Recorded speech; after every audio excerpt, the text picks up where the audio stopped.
Israel மற்றும் ஈரானுக்கு இடையேயான மேலும் அதிகரித்துள்ளது.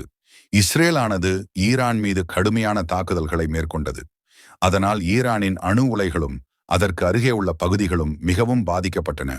இதுவரை எந்தவித அணுக்கதிர்வீச்சும் ஏற்படவில்லை அந்த இடத்தில் என்று அணுசக்தி வல்லுநர்கள் தெரிவித்துள்ளனர். இந்த நிலையில்தான் ஈரானது திருப்பி இஸ்ரேலை தாக்கியுள்ளது. இஸ்ரேலின் அயன் டோமானது ஈரானின் கடுமையான ராக்கெட் ஏவுகணைகளை சமாளிக்க முடியாமல் போனது. இஸ்ரேலானது கடுமையான தாக்குதல்களை சந்தித்துள்ளது.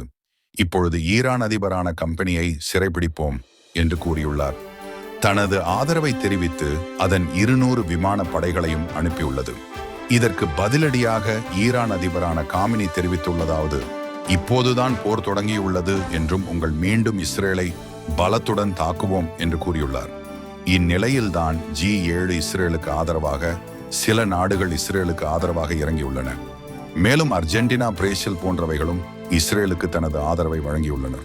இப்போ ஒரு பதற்றம் தொடர்ந்து நீடித்தால் 3வது உலகம் போர் முழு அபாயம் உள்ளது. மேலும் ஈரானுக்கு ஆதரவாக வடகொரியா 400 போர் வீரர்களை அனுப்பியுள்ளதாக தகவல் தெரிகின்றன.